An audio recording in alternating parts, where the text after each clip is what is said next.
100% of our earnings every week for him and his team. He ain't asking for 90% and we get 10. He's just asking for 10. Really, truly, it's all his. He shouldn't have to ask us for nothing. We should be grateful to give it to him and not complain about it. And when you do give tithes to him, he will bless you, because when I first started working, I gave my 10%, and right after that, my preaching finally got off the ground, and I believe that had a big portion to do with it, and that God blessed me and put situations in front of me where I could preach. And every time, I'm going to always give him what is his, because it ain't mine, it's his. Amen.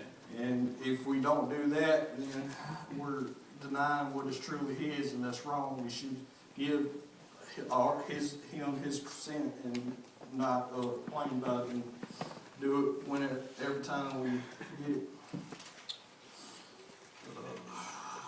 Next, we're going to read 26 through 31. And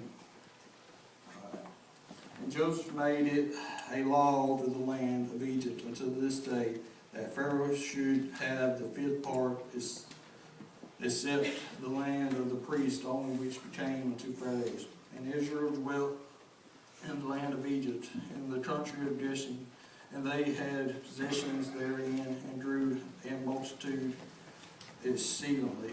And Joseph lived in the land of Egypt 17 years, and the whole age of Jacob was 147 years.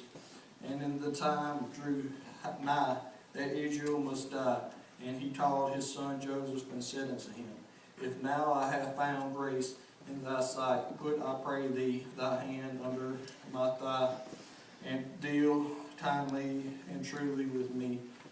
Bury me unto, I pray thee, in Egypt. But I will lie with my fathers, and thou shalt carry me out of Egypt, and bury me in their burying place. And he said, I will do as thou hast said. And he said, Swear unto me. And he sware unto him, and Israel bowed himself upon the bed's head.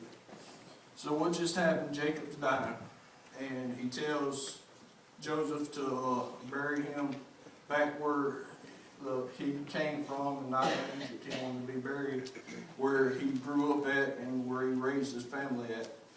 And Joseph was at his side his bedside until he died. And that's just like when my grandpa Ray died. I was that man.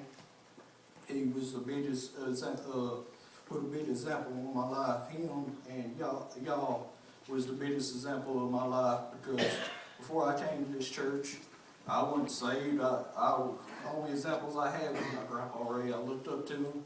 He wasn't perfect, ain't nobody. He cussed a lot, yeah, and he finally got saved before he died. Amen. And that's what the pastor that witnessed to him said, but I don't know that for sure, because I was, when I first became saved and learned about witnessing, I was scared. I was scared to witness to my grandpa, because I didn't want to get rejected by my grandpa. And I will never know if he was truly saved, because I didn't witness to him. And that's what, when he died, that's what got me to understanding that God made a purpose in my life to preach the gospel, and I wasn't doing it.